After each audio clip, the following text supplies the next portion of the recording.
Et bien salut à tous et bienvenue dans une toute nouvelle vidéo. Aujourd'hui, comme vous l'aurez vu au titre, je vais vous présenter en détail ma Mangatech de 2024. J'en avais fait une il y a tout juste un an, et donc aujourd'hui je vais vous montrer comment elle a évolué. Pour ceux qui s'en souviennent pas, je vous mets une photo juste ici de ma Mangatech en 2023.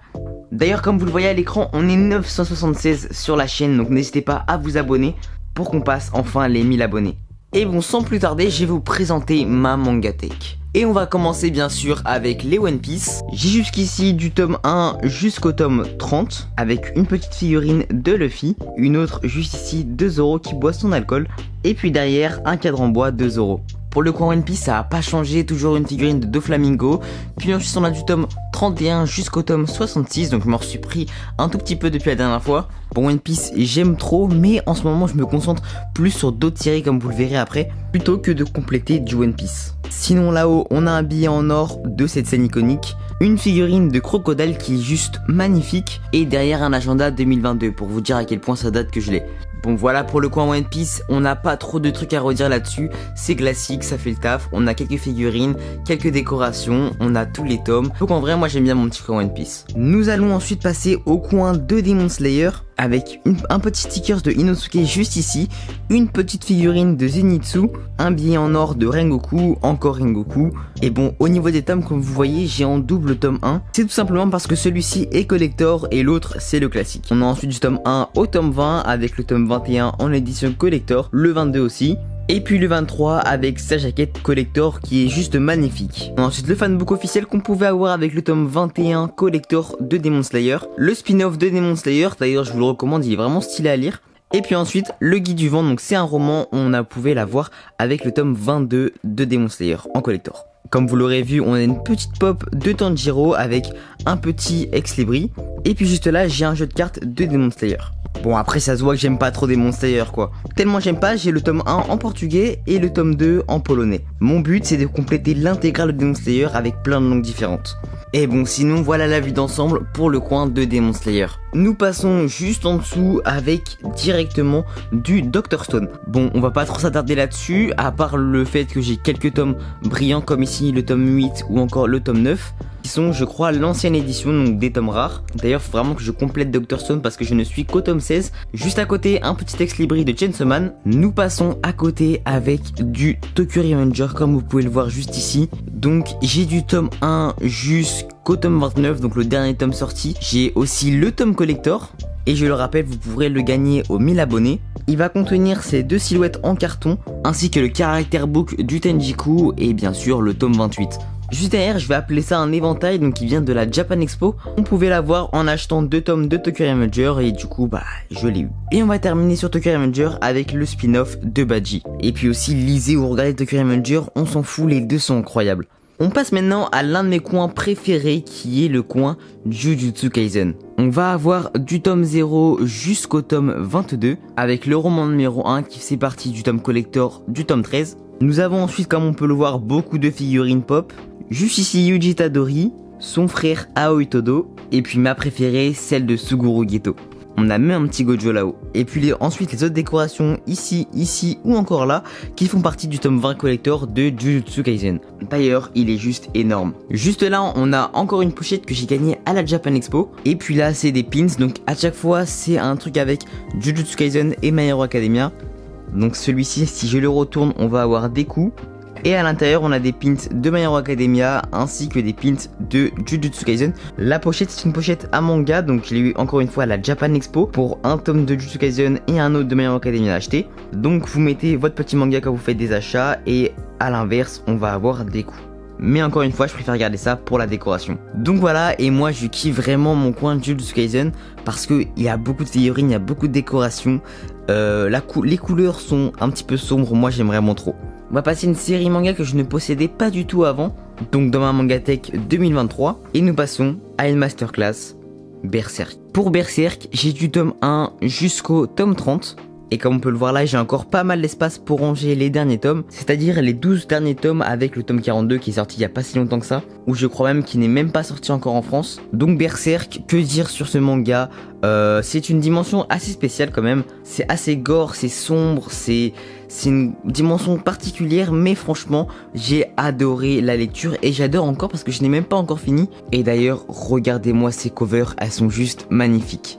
Et puis ensuite j'ai les deux premiers tomes de Cross of the Cross, qui est en fait l'édition papier de Jujika no Rokunin. Personnellement je suis à jour de les scans, et puis le manga est sorti, je me suis directement jeté dessus, parce que j'ai tout simplement adoré les scans. Ce manga là, bon, un manga gore, voilà, c'est un manga qui est quand même gore. Je le déconseille aux personnes sensibles ou aux personnes pas matures, parce qu'il y a quand même pas mal de scènes de torture et ça peut être choquant. C'est même marqué derrière pour public averti. Du coup voilà pour ce coin là, donc j'ai fait un petit coin avec que des seinen. Bon j'en ai que deux, il y en a un juste en dessous, vous allez voir après. Et bah on va directement le voir vu qu'on va passer en dessous. Un petit ex libri de Chainsaw Man, ensuite l'intégrale de la Black Edition de Death Note. Cette édition de Death Note est juste magnifique, je tiens à le dire. Je possède tous les tomes et franchement c'est un achat plutôt rentable. Pour vous montrer un petit peu, les pages sont énormes et elles sont vraiment très jolies.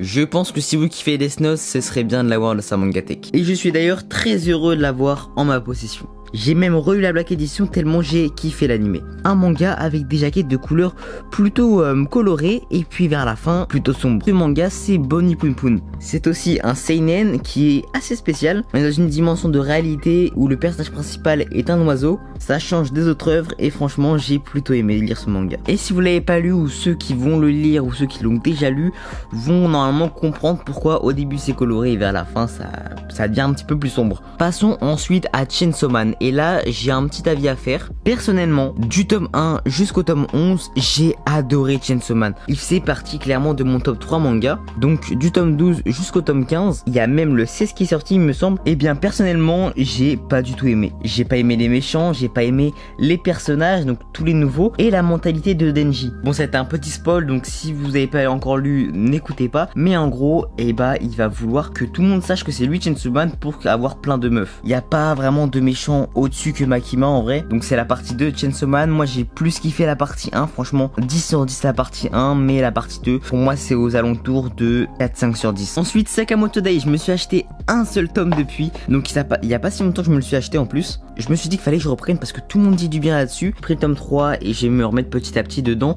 donc avec le tome 4, 5 etc, vous m'avez compris. Shangri-La Frontière, d'ailleurs il est sorti en animé il y a pas si longtemps, j'ai vu, et bon moi je l'ai eu dès le tout début qui est sorti, donc ça devait être en 2022 ou même 2021, je sais plus trop.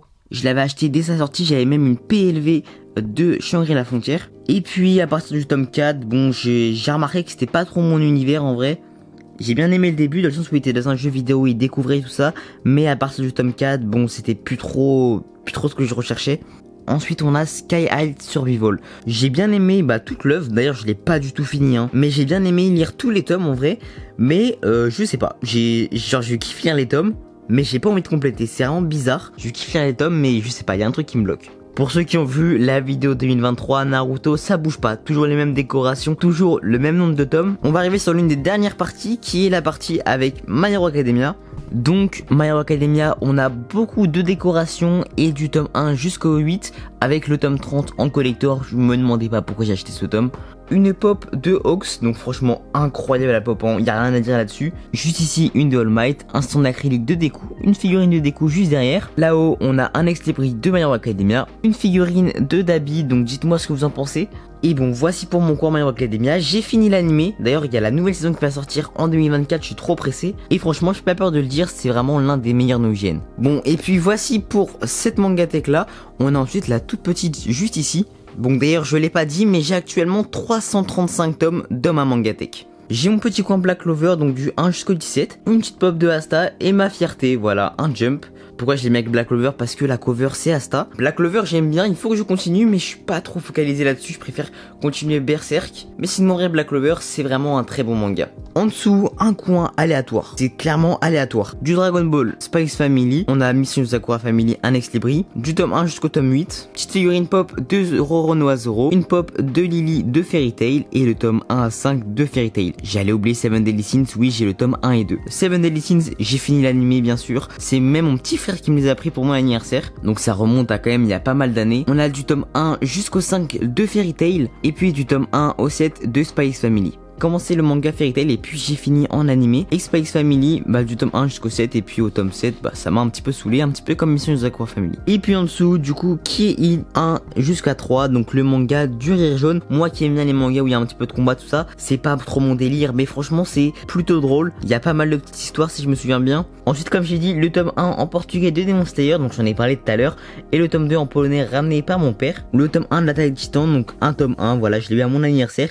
Et puis j'ai pas complété parce que j'ai fini l'animé. D'ailleurs, Attaque des Titans, lisez ou regardez, mais franchement faites un des deux parce que c'est un poulet. C'est un poulet. Ensuite, du tome 1 au 4 de Fire Force, j'ai fini l'animé aussi, mais j'ai quand même pris les mangas, voilà, pour la collection. On a tous déjà fait ça un jour. Je l'ai refait après pour Assassination Classroom, mais c'est pas grave. Ne faites jamais cette erreur, c'est vraiment la pire erreur à faire. Le tome 1 à 3 de The Promised Neverland. Il y en a beaucoup qui ont adoré. Moi, j'ai pas aimé du tout. Voilà, c'est pas du tout mon univers, j'ai pas accroché, mais vraiment du tout. Pas aimé la lecture, c'était long. Donc on m'a beaucoup dit de continuer parce que c'est la suite qui va être bien. Mais j'y arrive pas. J'ai pas vraiment envie parce que les 3 premiers tomes m'ont pas donné envie. On verra peut-être un jour pour compléter. Pour l'instant, c'est surcoté. Ensuite, on a Doraemon. Doraemon, c'était mon enfance. Voilà, Doraemon, c'est mon enfance du tome 1 jusqu'au tome 8. Comme je l'avais dit de la dernière vidéo où je présentais ma mangatech. C'est un ami à moi qui m'avait montré ça. Et puis j'ai bien aimé. Donc je me suis pris du tome 1 jusqu'au 8. Et c'est, je crois, l'un des premiers mangas que j'ai pris. Et franchement, Doraemon, je vais même pas en faire un avis négatif parce que j'ai trop kiffé. C'est plein de petites histoires avec d'un chat qui vient du futur. Du coup, qui ramène des petits objets, enfin au personnage, je sais plus son nom, mais en vrai c'est un manga très drôle. Donc si vous connaissez pas un petit peu l'univers des mangas, je vous recommande quand même Doraemon si vous êtes un petit peu petit parce que c'est très marrant, les histoires sont plutôt cool, donc en vrai bon manga ça. Et puis on a le tome 1 du Bleach que j'ai eu gratuitement, voilà, c'était un tome offert, sans oublier la Pop Natsu. Vous avez bien vu son crâne quand je montrais les autres mangas. Bon, la voici. Voilà, j'ai fait le tour au niveau des mangas. Maintenant il va plus que rester la décoration là-haut. Donc on a une tasse One Piece ici, une autre de Naruto avec un petit Gojo qui nous fait un petit regard. On voit juste ses cheveux, mais je vous assure que c'est Gojo. Et puis derrière on va avoir Naruto ainsi que Sasuke. Au-dessus moi un poster de Demon Slayer. Derrière on a un sac de My Hero Academia que j'ai eu à la Japan Expo aussi. Donc ça c'est un personnage, je vous dis pas c'est qui, j'ai pas retourné pour pas spoiler les gens, mais franchement le sac est pépite, il est pépite. Dessus on a des peluches de Demon Slayer. En dessous on a une Switch, regardez-moi, Dragon Ball, franchement c'est magnifique. Des petites figurines, donc Trafalgar Law qui a perdu son épée. On a ensuite un Tanjiro, une petite boisson avec Luffy dessus, calendrier 2022, une figurine de Dragon Ball, bien sûr, au moins une. On n'oublie pas de s'abonner pour passer les 1000 abonnés. C'est même pas moi qui vous le dis, c'est cette petite pancarte. Dès que vous l'aurez reconnu, c'est mon décor de toutes mes vidéos. Un petit éventail avec marqué mon nom en japonais, une tasse de Demon Slayer, une petite plante et ainsi que une figurine de Gohan. Et bien c'est tout pour cette présentation de ma mangatech. Donc je vais essayer de vous présenter un petit peu tout ce que j'avais. Donc normalement vous avez tout vu. Dites-moi en commentaire le nombre de mangas que vous avez de votre mangatech. Comme je l'ai dit, j'en ai moi 335. Aux 1000 abonnés, encore une fois, je vous ferai gagner ceci ainsi qu'un t-shirt de chez Vision. Et bon, si vous avez kiffé la vidéo, n'hésitez pas à liker et à vous abonner. Sur ce, moi je vous dis à plus pour de nouvelles vidéos.